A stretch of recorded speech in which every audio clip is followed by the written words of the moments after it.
ஷங்கர் இயக்கத்தில் ரஜினி நடிக்கும் எந்திரன் 2 படத்தில் அவருடன் வில்லனாக அக்ஷய்குமார் நடிக்கின்றார் என்று அதிகாரப்பூர்வ தகவல்கள் வெளியாகியுள்ளன.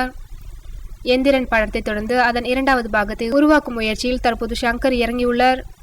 எந்திரன் 2 நாயகனாக ரஜினியும் நாயகியாக எமி ஜாக்சனும் நடிக்கின்றனர். இந்நிலையில் நீண்ட நாட்களாக தேடி வந்த வில்லனை தற்போது ஒரு வழியாக இயக்குனர் ஷங்கர் கண்டுபிடித்துள்ளார். நீண்ட நாட்களாக ரசிகர்கள் மனதில் மாபெரும் எதிர்பார்ப்பை ஏற்படுத்தியிருந்த இப்படத்தை பற்றி இயக்குனர் ஷங்கர் முதன்முறையாக நேற்று முன்தினம் தனது ட்விட்டர் பக்கத்தில் அறிவித்திருந்தார். ஷங்கரின் அறிவிப்பை தொடர்ந்து நேற்று இப்படத்தின் படப்பிடிப்பு சென்னையில் உள்ள EVP அரங்கினுள் பலத்த பாதுகாப்புடன் நடைபெற்றது.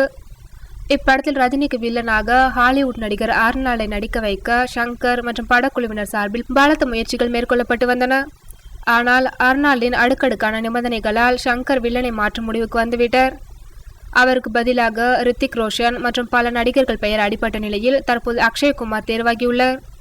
நேற்று இரவு நடிகர் அக்ஷய்குமார் இதனை தனது ட்விட்டர் பக்கத்தில் உறுதிப்படுத்தியுள்ளார்.